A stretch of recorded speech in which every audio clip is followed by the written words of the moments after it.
था 6 अगस्त और साल 1945। सुबह के 8 बजे थे।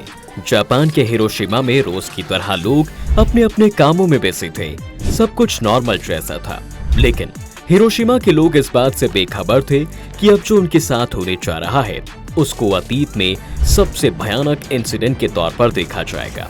जी हाँ, जापान के कट्टर दुश्मन अमेरिका ने B-29 बॉम्बर इनोला गे से इस शहर पर एटम बम गिरा दिया था और देखते ही देखते पूरा शहर राख में तब्दील हो गया। लेकिन इस हमले के पीछे बहुत से सवाल हैं जो ये पूछते हैं कि अमेरिका ने हिरोशिमा पर ही क्यों परमाणु हमले किए, क्यों दोनों देशों के बीच इतनी तनातनी मच गई थी और इस हमले का सेकेंड वर्ल्ड वॉर से क्या कनेक्शन था। इन सारी बातों को बड़ी डिटेल में आपको आज समझाते हैं। लेकिन दोस्तों, इसे समझने के लिए हमें आपको थोड़ा सा पीछे लेकर चलना होगा। दरअसल 7 दिसंबर 1941 ये वो दिन था जब पैसिफिक ओशियन के बीच एक आइलैंड पर 2 घंटे तक ऐसी बमबारी हुई जिसने सेकेंड वर्ल्ड वॉर का रुख मोड़ डाला था। जी हाँ, ये जगह थी पर्ल हार्बर।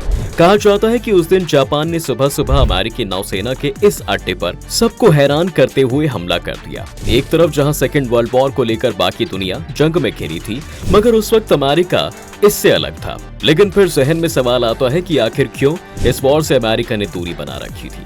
शायद इसे जानकर आप यकीन नहीं करेंगे कि जब सेकेंड वर्ल्ड वॉर हो रहा था तब अमेरिका चीन को बचाना चाह रहा था। जी हाँ, लेकिन वो इसे लेकर खुलकर सामने नहीं आ रहा था। जी हाँ, ये वही चीन है जो अब अमेरिका का जानी दुश्मन है।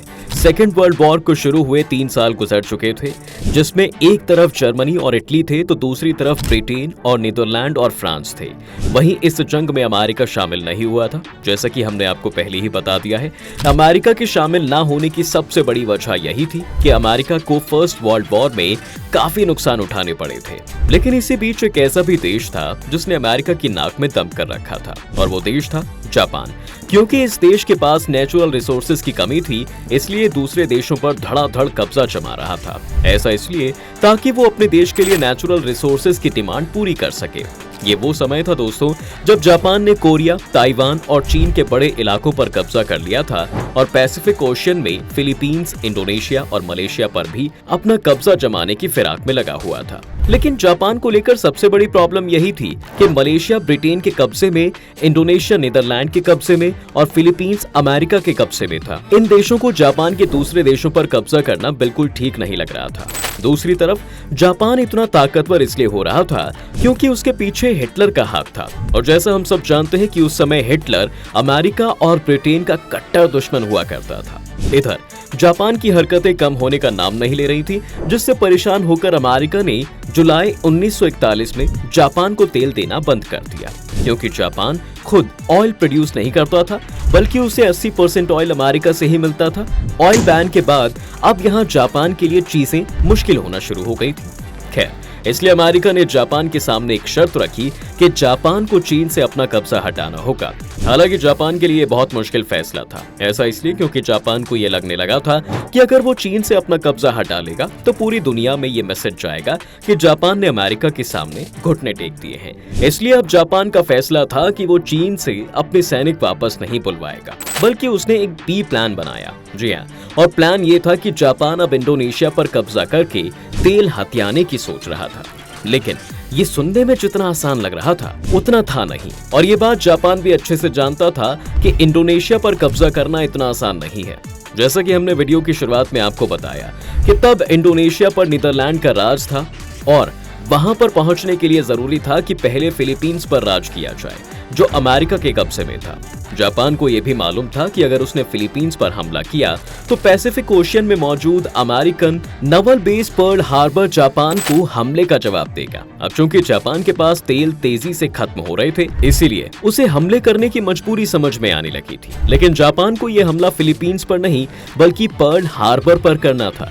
देखते ही देखते जापान की सेना ने एक सीक्रेट प्लान तैयार करना शुरू कर दिया। प्लान के बाद जापान ने पर्ल हार्बर पर हमला करने की तैयारी शुरू कर दी। बताया जाता है कि इस हमले के लिए जापान ने अपने बेड़े में 2 बैटलशिप, 30 डिस्ट्रॉयर, 39 सबमरीन्स और सबसे खतरनाक 414 बॉम्बर एयरक्राफ्ट इकट्ठा किए थे। इन बॉम्बर एयरक्राफ्ट को 6 एयरक्राफ्ट कैरियर के जरिए पैसिफिक ओशन के लिए रवाना किया गया, जहां American Naval base Pearl Harbor मौजूद था। हालांकि अमेरिका की तरफ भी अच्छी तादाद में सेना और उसके इक्विपमेंट शामिल थे। मतलब अगर हमला होता तो कहीं ना कहीं अमेरिका जापान पर भारी पड़ता हुआ दिखाई देता। लेकिन सबसे जरूरी बात वो ये थी कि इस हमले से निपटने के लिए अमेरिका को पहले से पता होना चाहिए था, जो कि था नहीं। 8000 किलोमीटर का सफर तय करके अब जापान के एयरक्राफ्ट शिप टारगेट पॉइंट से महज 300 किलोमीटर की दूरी पर थे। यही वो पॉइंट था जहां से जापान ने अपने 414 बॉम्बर एयरक्राफ्ट को हमला करने के लिए रवाना किया।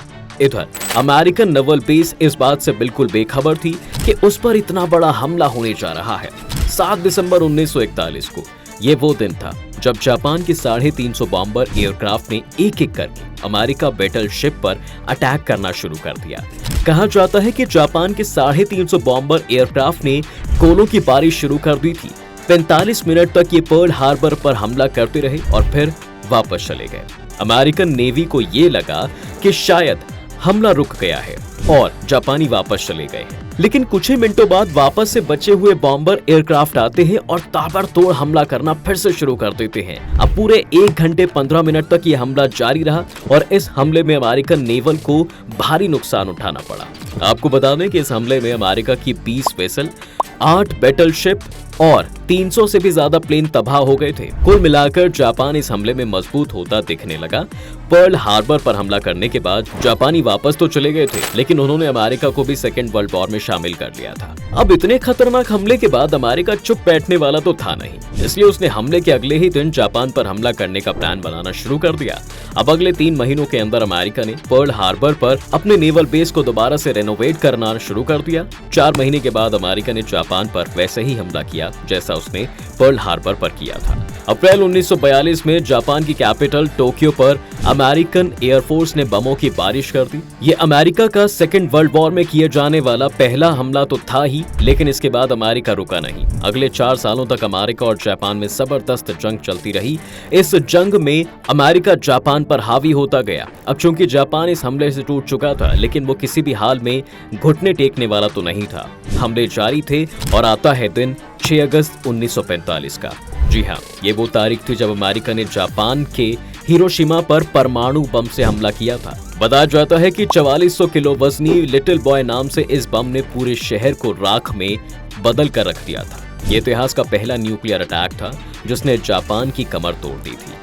धमाके की धमक 18.5 किलोमीटर की ऊंचाई पर हवा में मौजूद इनोला गे तक भी पहुंची थी। प्लेन में मौजूद क्रू ने समझा कि उनके जहाज से भी कुछ आकर टकराया है और जब जमीन से टकराकर उठी सेकंड शॉक वेव ने इनोला गे को हिला दिया तो कर्नल टिबेट्स जो प्लेन को लीड कर रहे थे, उन्होंने नीचे झांक कर देखा तो नीचे वही ऐतिहासिक बदसूरत धुएं और आग का गुबार दिख रहा था, जिसे मशरूम क्लाउड के नाम से जाना जाने लगा। लेकिन वॉर अभी भी थमी नहीं थी।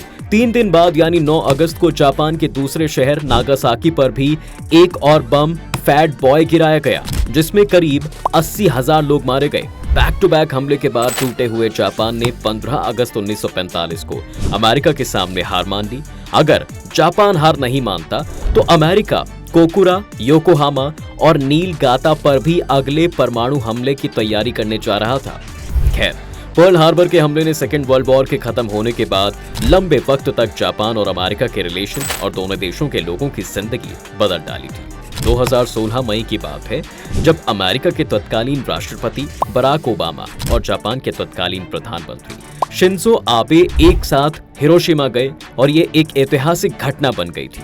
इतना ही नहीं, बराक ओबामा अमेरिकी इतिहास के पहले ऐसे राष्ट्रपति थे जिन्होंने उस जगह का दौरा किया जहां अमेरिका ने दुनिया का पहला परमाणु बम हमला किया था। इससे समझा जा सकता है दोस्तों कि 1945 में हिरोशिमा पर गिराए गए अमेरिकी परमाणु बम से लाखों लोगों की मौत तो हुई थी। फिर 2016 में दिसंबर में दोनों नेताओं ने एक और इतिहास बनाया। पर्ल हार्बर हमले की 75वीं बरसी पर इस भयानक वॉर के दौरान एक दूसरे के खून के प्यासे इन देशों के ये नेता एक साथ इस जगह पर पहुंचे जहां पर हुए हमले ने इतिहास ही बदल दिया था। खैर, इस वीडियो में फिलहाल आज के लिए बस इतना ही। कैसी लगी आपको हमारी अमेरिका और जापान को लेकर ये वीडियो? ऐसी और नई जानकारी के लिए आप हमारे वीडियोस को देख सकते हैं और अगर ये वीडियो पसंद आया है तो इसे लाइक और शेयर जरूर करें और अगर आप हमारे चैनल पर नए हैं, सब्सक्राइब नहीं किया है तो जल्दी से इसे सब्सक्राइब करें और साथ ही बेल आइकॉन को भी जरूर दबा दें ताकि आपको हमारी लेटेस्ट वीडियो का पता चल सके।